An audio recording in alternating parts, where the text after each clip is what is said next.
নারী টি-20 বিশ্বকাপে উড়ন্ত সূচনা করেছে বাংলাদেশ নারী দল। নিজের প্রথম ম্যাচে স্কটল্যান্ডের বিপক্ষেই 16 রানে জয় তুলে নিয়েছে বাংলাদেশ। এবার নিজেদের দ্বিতীয় মাঠে নামতে চায় নিগার সুলতানা জ্যোতি। রাত 8টায় ইংল্যান্ড নারী দলের বিপক্ষেই খেলবে টাইগার্সরা। গতকাল দলের হয়ে সংবাদ সম্মেলনে আসাদ জাহানারা আলম বলেছিলেন, ইংল্যান্ডের ম্যাচটা আমাদের জন্য খুবই গুরুত্বপূর্ণ, যেহেতু আমরা প্রথম পরীক্ষায় উত্তীর্ণ হয়েছি।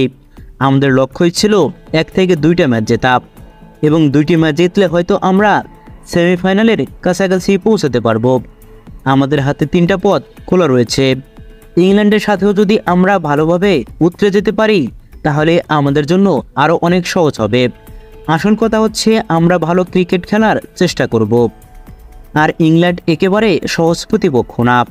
আমরা সবাই জানি আগামীকাল কঠিন একটা লড়াই হবে। সেদিকে আমরা সবাই অবশ্যই আমাদের সেরাটা ক্রিকেটকে খেলার চেষ্টা করব, যেভাবে সবাই মিলে অবদান রেখে প্রথম ম্যাচ জিতেছি। ইংলিশদের বিপক্ষে নিজের পরিকল্পনা বাস্তবায়নের লক্ষ্যে জাহানারা বলেন, দেখুন, আমাদের যে তাদের অভিজ্ঞতা অনেক বেশি। তারা বেশ কয়েকবার সেমিফাইনাল এবং ফাইনাল খেলেছে। এসবের কারণে তারা অনেক অভিজ্ঞতা অর্জন করেছে। আমরা যদি শুধু কন্ডিশনের দিকে তাকাই, এটা কোনো সেন্স মেক করে না। ভালো একটা ম্যাচের আশা করছি, ভালো ক্রিকেট খেলাই আপনাকে জেতাবে। আমরা তাদের পরিকল্পনা বাস্তবায়নের চেষ্টা করব। আশা করি ভালো খেলেই জিতবো আমরা, আরও যোগ করেন জাহানারা আলম।